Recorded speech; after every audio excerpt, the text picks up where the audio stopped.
Okay, let's talk about women's sport now, because new figures from Deloitte predict that women's elite sports will generate over $1 billion in revenue for the first time next year.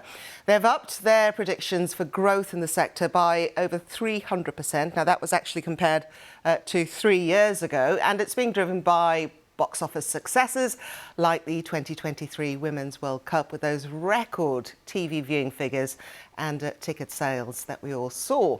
Let's discuss this with Steph Harris, who is the Managing Director at the Women's Sports Group. Steph, it is notable, isn't it? I mean, it's a milestone, but it's tiny compared to the revenue within men's elite sport.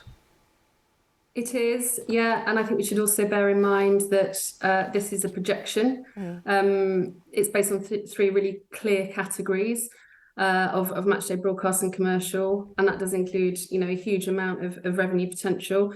And we have seen exponential growth in women's sport, but we have to remember that women's sport is at a very different stage in its growth trajectory than men's. We still need more women's sport coverage to create more inventory, to create more potential for investment for brands, so that they can put the same sponsorship dollars behind the women's game as they can the men's. And that's impossible right now, given the tiny percentage of coverage in comparison to the men's. Well, could we learn something from the US, for example? Because they really do dominate within sports revenue, don't they? What's their strategy? How do you attract the investors, and how do you allow broadcasters to give up airtime for the women?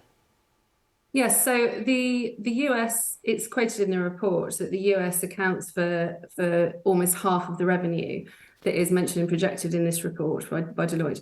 I mean, the US has the biggest media market, so it's not surprising, with a population of 330 million, that they're going to lead the way, and quite rightly.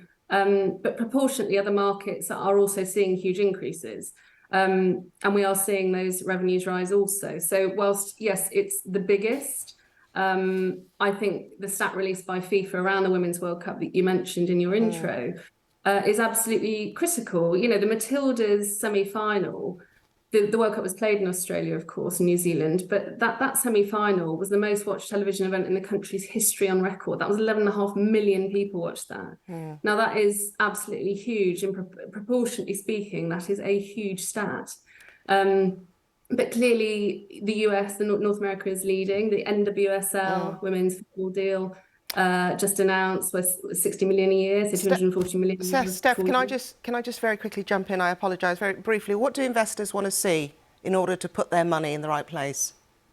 They want to see more return. They want to see more inventory, as I mentioned. More coverage means more inventory, means more potential to get brands out there. So they want to see return, and actually, women's sport does present something for brands which men's sport can't. It's congested. Men's sport is very congested. Okay. Growth is possible, and it can be created in different ways in women's sport, because you don't have the legacy that men's sport has. Okay, so we've got a clean slate. Thank you very much. Steph Harris, thank you.